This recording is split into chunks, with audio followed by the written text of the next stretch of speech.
नरेंद्र मोदी से मिलकर कैसा लगा, उनके विचारों से किस तरीके से आपको उनको लगा देख के बात करके? देखिए, मैं आदरणीय नरेंद्र मोदी जी से पहली बार मिला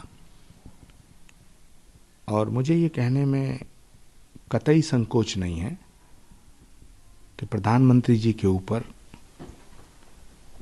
निश्चित ही किसी दैवीय शक्ति की कृपा है।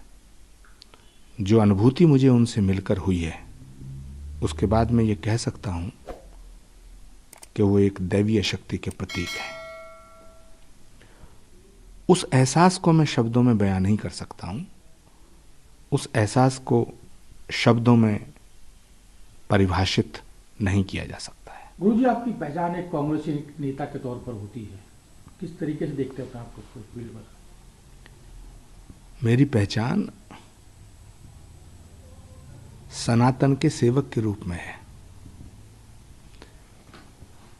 मैं भारत के साथ हूं और सनातन के साथ हूं, और सनातन वो धर्म है जो सत्य है, जो शाश्वत है।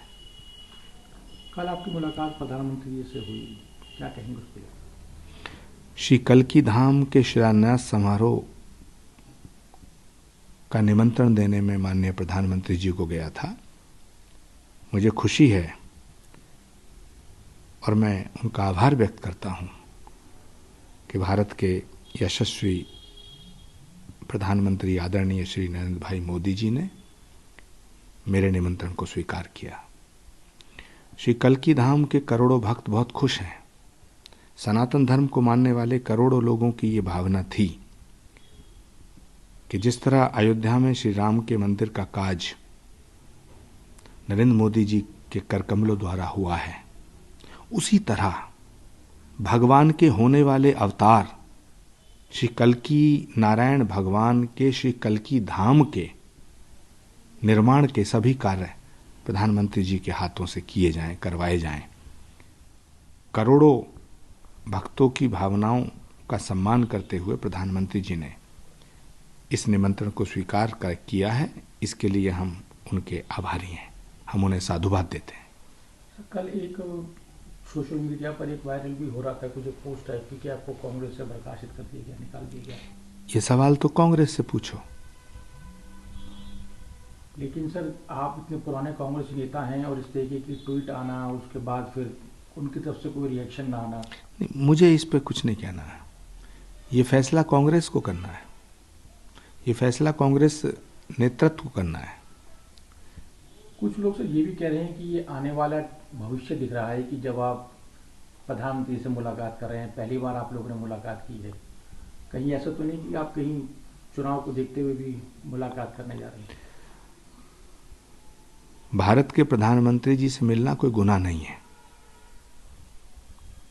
प्रधानमंत्री जी को श्री कल्की धाम के शिलान्यास समारोह में आमंत्रित करना भी गुनाह नहीं है,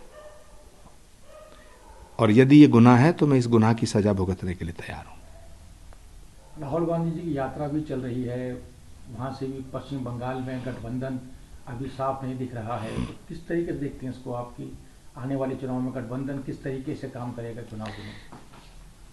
मैं आज इस पवित्र मौके पर, जहां हम सब लोग बड़े प्रसन्न हैं कि श्री कल्की धाम के मंदिर का शिलान्यास हो रहा है, माननीय प्रधानमंत्री जी ने हमारा निमंत्रण स्वीकार किया है, इतनी अच्छी अच्छी बातें, इतने अच्छे अच्छे पलों में किसी भी इस तरह की घटिया बात पर मैं चर्चा नहीं करना चाहता।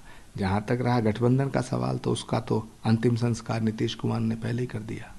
ज्ञानवापी मामले में भी अब वहाँ पे पूजा पाठ शुरू कर दिया गया है। मुस्लिम पक्ष एक तरफ इसका विरोध कर रहा है और वहीं दूसरी तरफ हिंदू पक्ष इस चीज़ को लेकर उत्साहित है कि वहाँ पर भगवान शिव की पूजा आराधना शुरू की जा रही है। देखिए, हमारे शास्त्रों में एक सूत्र आता है, प्रत्यक्षम किम प्रमाणम, यानी प्रत्यक्ष को प्रमाण की आवश्यकता नहीं होती है। और भारत एक बहुत बड़ा लोकतांत्रिक देश है, यहाँ एक न्यायपालिका है, न्यायपालिका पे भरोसा करना चाहिए। जो फैसला न्यायपालिका करेगी उसका हमें सम्मान करना चाहिए, परेशानी काहे की है। हेमंत सोरेन को भी लगातार ईडी का नोटिस, गिरफ्तारी, उठापटक शुरू हो गई है, तो इस तरीके की जो हरकतें हैं वो कैसे देखते हैं उसको आप आने वाले चुनाव में? अब कहीं लूट खसोट होगी तो एजेंसियां काम तो करेंगी। आदिवासी होने का मतलब ये नहीं है कि करोड़ों रुपए को लूट करके अपना घर बन लिया जाए। आदिवासी होने का मतलब ये है कि भगवान बिरसा मुंडा के सिद्धांतों पे चला जाए। आदिवासी होने का मतलब ये नहीं है कि आप करोड़ों रुपए लूटेंगे और ईडी आपके घर नहीं जाएगी। ये कैसी राजनीति है इस देश में? क्या हम भ्रष्टाचार का समर्थन करेंगे? क्या भ्रष्टाचार का समर्थन किया जा सकता है?